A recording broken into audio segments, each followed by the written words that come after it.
Hi అండి. Welcome back. ఈరోజు నేను తెలుసుకున్న మంచి విషయం ఏంటంటే, ఇన్ని రోజులు డయాబెటిస్ ఉన్నవాళ్ళు ఫ్రూట్స్ తినకూడదు అని ఒక అపోహ అయితే ఉంటుంది కదా! సో, ఇలా ఇంకా ఎవరైనా అనుకుంటే మాత్రం ఒక క్లియర్ ఐడియా నేను తెలుసుకున్న మంచి విషయం చెప్తున్నాను. డయాబెటిస్ ఉన్నవాళ్ళు ఫ్రూట్స్ అనేవి లిమిటెడ్ క్వాంటిటీలో తీసుకోవచ్చు. ఎందుకంటే అది ఇన్‌బిల్ట్‌గా ఫ్రూట్స్‌లో ఫ్రక్టోస్ ఉంటుందంట.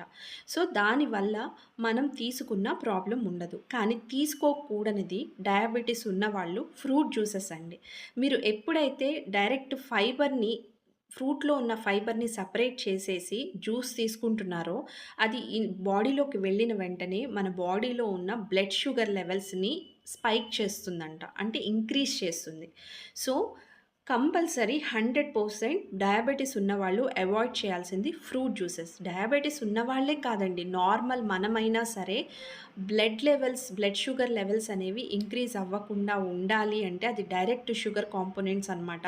అది మనం ఫైబర్ తీసేసి జ్యూసెస్ తాగడం అనేది అస్సలు మంచిది కాదు. మనం ఏం తిన్నా ఫ్రెష్, న్యాచురల్ ఫ్రూట్స్ లేదా వెజిటబుల్స్ హ్యాపీగా తినొచ్చు, ఎంజాయ్ చేయొచ్చు. డయాబెటిస్ ఉన్న వాళ్ళు కూడా లిమిటెడ్ క్వాంటిటీలో ఫ్రూట్స్ వరకు తిన్నా ప్రాబ్లమ్ ఉండదంటండి. ఇది నేను తెలుసుకున్న మంచి విషయం.